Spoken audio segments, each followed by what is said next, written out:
بسم اللہ الرحمن الرحیم۔ السلام علیکم دوستو۔ عباسیوں کے پانچویں خلیفہ ہارون الرشید نے ایک دن بغداد کے علماء کو اپنے دربار میں مدعو کیا اور ان سے ایک حیرت انگیز خواہش کر ڈالی۔ خلیفہ بولا کہ مجھے زیارت رسول صلی اللہ علیہ وسلم کا بے حد شوق ہے۔ مجھے آج کوئی ایسا عمل بتایا جائے کہ میرے خواب میں نبیوں کے سردار حضرت محمد صلی اللہ علیہ وسلم تشریف لائیں۔ دربار میں سناٹا چھا گیا۔ سب علماء سر جوڑ کر بیٹھ گئے کہ خلیفہ کو کون سا ایسا عمل بتایا جائے کہ چونکہ خواب میں نبی اکرم صلی اللہ علیہ وسلم تشریف لائیں۔ کسی عالم کی ہمت نہ تھی کہ وہ خلیفہ وقت کو یہ کہہ دے کہ ہمارے پاس ایسا کوئی نسخہ نہیں ہے۔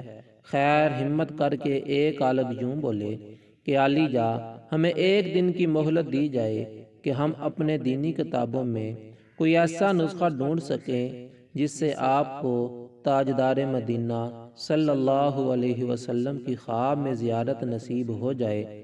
خلیفہ نے انہیں ایک دن کا وقت دے دیا اور ساتھ ہی حکم نامہ بھی جاری کیا کہ اگر یہ علماء اس کا نسخہ دریافت کرنے میں ناکام رہے تو ان سب کو ملک بدر کر دیا جائے گا۔ اگلے دن پھر شاہی دربار سجایا گیا۔ تمام علماء حاضر ہوئے۔ کلمات پوچھنے پر ایک عالم نے ہاتھ جوڑتے ہوئے عرض کی کہ عالی جا، اس شہر میں صرف ایک شخص ہے جو ایسے معاملات کو حل کر سکتا ہے اور وہ بھی آپ کا دور کا رشتہ دار ہے۔ خلیفہ ہارون الرشید کہنے لگا کہ کہیں تم بہلول دیوانے کی بات تو نہیں کر رہے ہو؟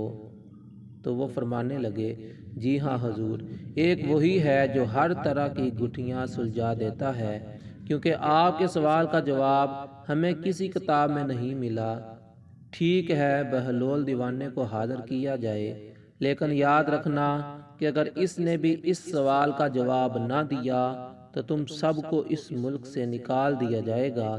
حضرت وہب بن عامر رحمۃ اللہ علیہ ایک نہایت اعلیٰ درجے کے بزرگ تھے، جن کو درویش صفت اور فلسفی ہونے کی وجہ سے بہلول دانا کے نام سے پکارا جانے لگا۔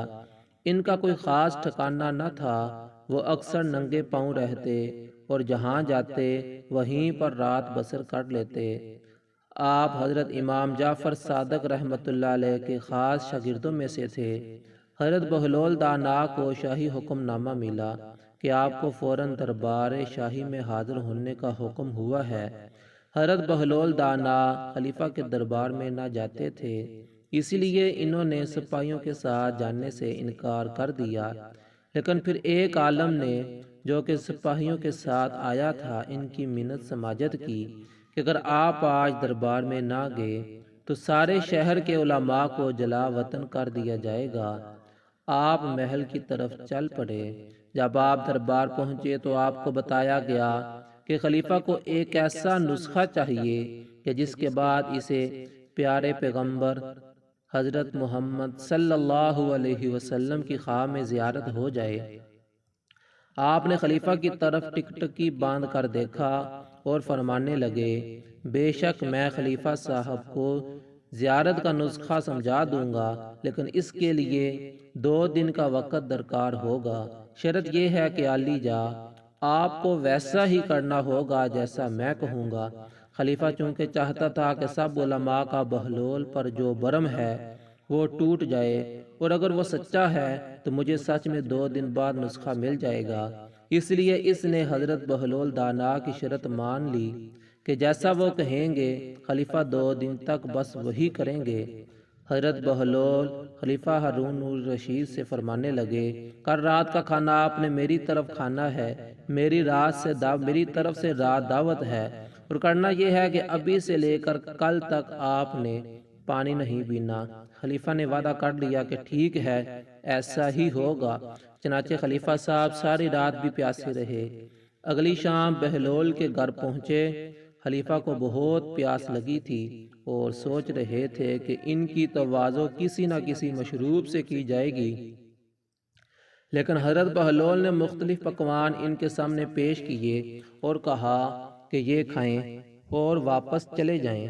چنانچہ پیاس کی وجہ سے خلیفہ صاحب زیادہ نہ کھا سکے اور واپس اپنے محل چلے گئے۔ حضرت بہلول نے خلیفہ سے کہا کہ آج رات بھی آپ نے پانی نہیں پینا، بس آپ آرام سے آج رات سو جائیں، اور کل جامعہ مسجد میں آپ کو نسخہ بتاؤں گا اور اس کے بعد آپ پانی بھی پی سکیں گے۔ خلیفہ صاحب نے بڑی مشکل سے رات گزاری اور صبح سارا دربار علماء مسجد میں جمع تھے کہ بہلول آج وہ نسخہ بتانے والے ہیں کہ جس سے بادشاہ نبی پاک صلی اللہ علیہ وسلم کو خواب میں دیکھ سکے۔ فجر کی نماز پڑھنے کے بعد حضرت بہلول خلیفہ سے مخاطب ہوئے کہ آپ کی رات کیسی گزری اور آپ نے رات میں کیسے خواب دیکھے۔ خلیفہ ہارون الرشید کہنے لگے، بہلول ساری رات خواب میں پانی ہی آتا رہا، کبھی پانی پی رہا تھا تو کبھی دلکش پانی کے نظارے سامنے آتے تھے، اور ابھی بس پانی پینے کی چاہت ہے۔ حضرت بہلول نے خود خلیفہ کو پانی پیش کیا اور خلیفہ نے خوب سیر ہو کر پانی پیا۔ اس کے بعد حضرت بہلول فرمانے لگے، جس چیز کی طلب ہمارے اندر شدت اختیار کر جائے کہ ہر وقت ذہن اور سوچ میں بھی وہی چیز ہو، تو پھر وہی کچھ خواب میں بھی نظر آتا ہے۔ زیارت رسول صلی اللہ علیہ وسلم کے لیے اپنی طلب میں شدت پیدا کریں۔ خلیفہ صاحب اپنی سوچ کو آپ صلی اللہ علیہ وسلم کی یاد سے بھر دیں، دیدار کا انتظار کریں تو خود بخود ہی زیارت نصیب ہو جائے گی۔ جو کچھ سنا گیا اللہ پاک اس کو سمجھنے کی اور اس پہ عمل کرنے کی توفیق عطا فرمائے۔ اپنی دعاؤں میں یاد رکھیے گا۔ اللہ حافظ۔